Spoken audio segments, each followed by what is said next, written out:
Olá pessoal, hoje nós vamos comentar um pouquinho sobre a cannabis sativa, que é popularmente conhecida como maconha e tem sido muito estudada devido às suas finalidades terapêuticas. A partir dela tem sido desenvolvido alguns medicamentos, né? E existe toda uma perspectiva, uma potencialidade de desenvolvimento de novos produtos a partir da cannabis sativa. Nesse contexto, nós encontramos os compostos canabinoides. E o que são esses canabinoides? Eles são constituintes da cannabis sativa. Na verdade, a cannabis ela possui mais de 100 compostos ativos, sendo que esses canabinoides eles são os mais bem estudados. E aí nós damos destaque para o canabidiol, que é o CDB, e o THC, que é o delta-9-tetrahidrocannabinol, que são os principais canabinoides que estão presentes nessa espécie e que demonstram uma alta potencialidade terapêutica, né, frente a diversas doenças, diversas patologias.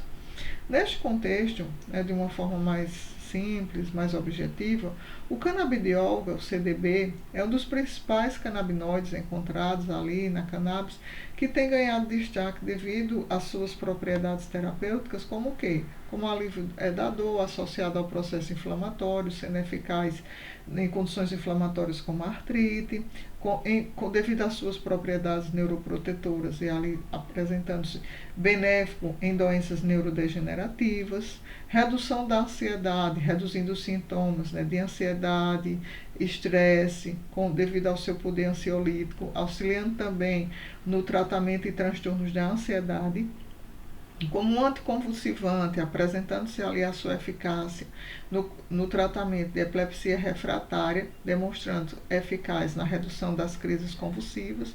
Essas aqui são algumas finalidades terapêuticas da cannabis sativa. Embora exista uma grande potencialidade, muitos estudos sendo desenvolvidos, pesquisas, a parte de pesquisa e desenvolvimento na área farmacêutica bem voltada à questão da cannabis sativa. Então, se de um lado nós temos esse contexto aí voltado para o CDB, por outro lado, nós temos o THC.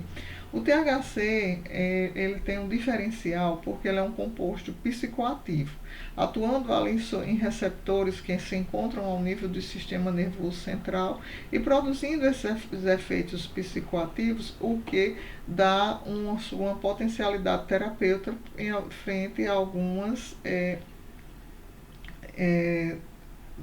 patologias, né? Por exemplo, ali, na verdade, é um tratamento de dores crônicas, como, por exemplo, dores que são associadas às neoplasias, né? Que a neoplasia maligna, ali conhecida mais popularmente como câncer, tratamento de náuseas e vômitos que já são decorrentes da quimioterapia. Então, nesse contexto, nós encontramos o THC, como eu estava dizendo. Vai atuar na analgesia em pacientes com condições crônicas como câncer, na redução de náuseas e vômitos, por exemplo, em pacientes que estão fazendo tratamento de quimioterapia, já para o controle também do câncer, estimulação do apetite, nesse caso em pacientes que têm alguma perda de apetite associada por seus comprometimentos, também ali patológicos. Então, nesse contexto aí nós temos o THC. Sendo que ainda nós temos alguns estudos que estão relacionando esses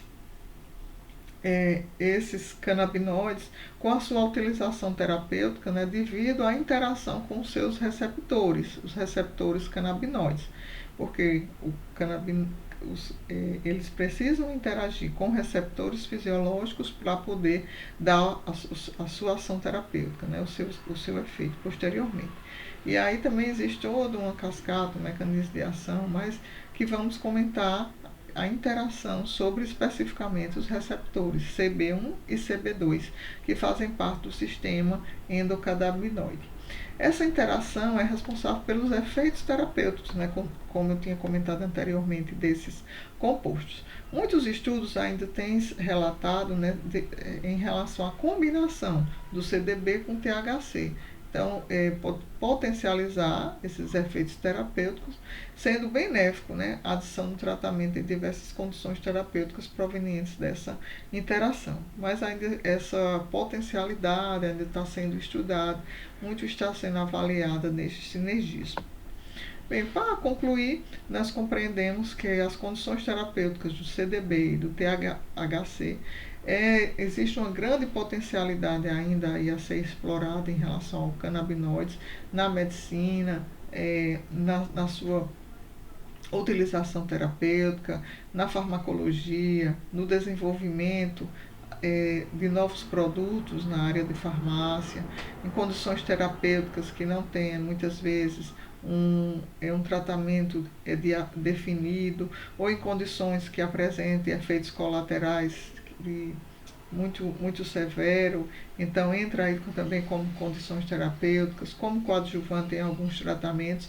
Então, tudo isso proporcionando, né, alívio ao paciente, melhora na sua qualidade de vida, e aí com alguns fármacos já diretamente no mercado e com uma grande potencialidade do desenvolvimento de novos fármacos, de pesquisas, né, que estão sendo relacionadas nessa área crescente. Então, com isso, concluímos esse segundo tópico.